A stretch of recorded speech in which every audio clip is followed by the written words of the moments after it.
Instagram makin lama makin mengarut. Nak tahu kenapa? Jom.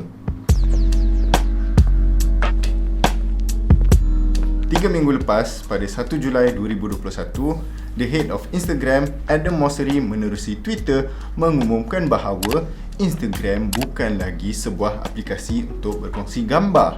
Dalam video berdurasi 2 minit 26 saat tersebut, Adam dengan tenangnya berkata, "We are no longer a photo sharing app."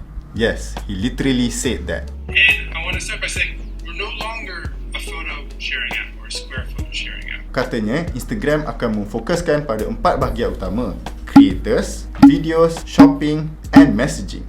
First is creators, and I've talked a lot about creators and trying to help them make a living. Second is video. The third is shopping. And the fourth is messaging. Kan mengarut tu. Instagram ni kan sebenarnya dah lama dah mengarut. Tapi sebelum aku ulas lebih lanjut, jom kita tengok Instagram punya timeline sejak penubuhannya pada 2010. Instagram dilancarkan pada 6 Oktober 2010 dan terus meraih 25,000 users dalam masa sehari sahaja. Fokus utama Instagram adalah berkongsi gambar, terutamanya gambar yang diambil melalui telefon pintar. 2012, Facebook membeli Instagram pada 9 April 2012 pada tanda harga $1 bilion. Jumlah yang teramat besar untuk sebuah syarikat kecil yang hanya mempunyai 13 pekerja sahaja. 2013, Instagram introduce a 15-second video sharing feature yang dilihat sebagai senjata utama untuk melawan aplikasi yang begitu popular pada masa itu, iaitu Vine. 2015, Boomerang diperkenalkan. Alah, Boomerang yang gambar satu saat gerak-gerak tu jadi macam GIF tu, or GIF. Are they called GIFs or GIFs? Well, the G stands for graphics. That's a hard G, so I say GIF. What? The guy who invented it says it's GIF. I'm sorry, do you mean the guy or the jai? 2016. Pada Ogos 2016, di sinilah Instagram Stories bermula. Sebab apa? Sebab nak lawan Snapchat yang tiba-tiba muncul out of nowhere dan popular dalam sekelip mata. Tapi stories ni tak adalah mengarut pun. Stories ni best sebenarnya sebab sebelum ni aku ada je macam nak share macam gambar, tapi aku tak nak letak gambar tu dekat feed sebab feed Instagram aku memang curate. Jadi kalau aku letak this one particular photo, dia akan affect the whole feed of my Instagram. So stories, Instagram, good job. 2017, Carousel Post pula dikeluarkan di mana users can share up to 10 photos or videos in one swipeable post. Okey, yang ni pun best sebab kita boleh share konten tentang satu perkara atau satu event dalam satu swipeable post sahaja. Tak payah nak buat banyak-banyak post lah. Kan senang. 2018.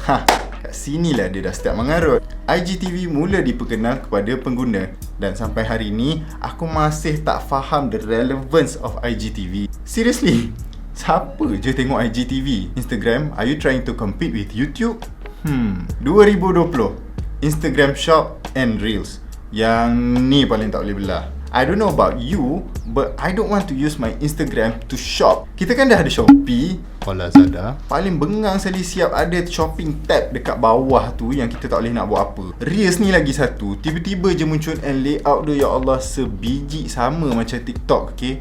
I don't use TikTok, I don't need TikTok. So, do you think I need another version of TikTok in the form of Reels on Instagram? Aku lagi enjoy tengok gambar-gambar bila aku buka Instagram. Bukan videos, bukan shop, bukan long form videos, not anything else. So, itulah masalah Instagram. Kalau kita tengok kan dia punya timeline daripada 2010 sampai 2021 ni, Instagram ni dia cuba nak jadi semua benda.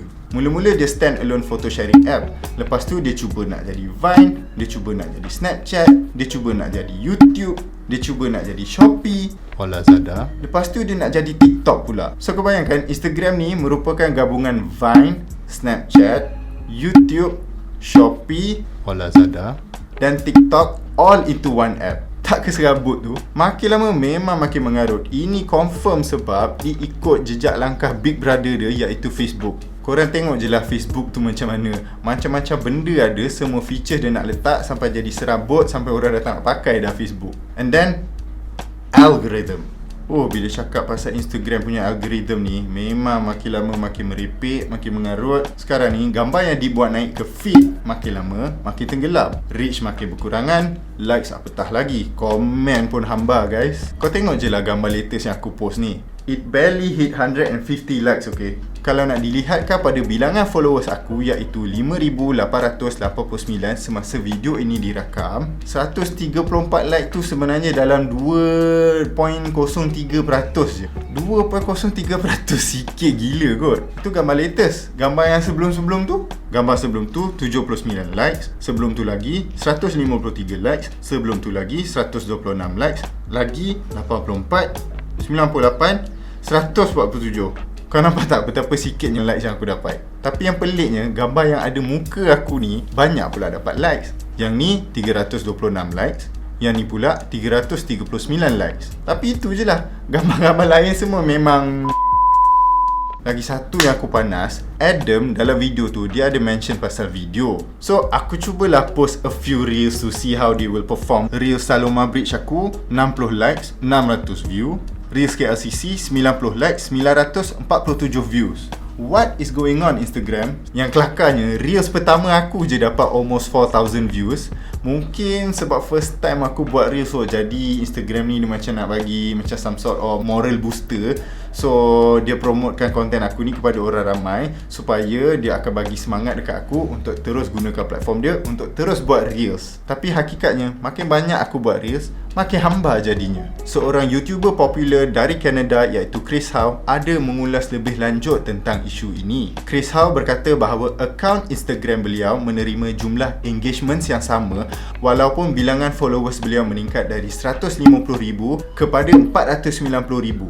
From 150,000 followers to 490,000 followers, I've pretty much had the same engagement on my posts the entire time. What's happening here, Instagram? Why would creators want to stay on this platform anymore? Jadi kau bayangkan, followers naik dekat 3 kali ganda tapi engagements tetap sama. Again, what is going on Instagram? Dear Instagram, the reason why people are moving away from your platform bukan sebab kau tak cukup video features, bukan sebab kau tak ada shopping features, tapi sebab algoritma kau tu yang tak reward creators with good exposure and good engagements, dan makin lama makin menurun. It just kept going down. There you have it. I hope I make a lot of sense in this video. Kalau korang suka video ni, bantu saya dengan 2 klik, iaitu butang like dan juga butang subscribe. Trust me, you can make a difference to my channel. So, I'll see you guys in the next one. Bye-bye.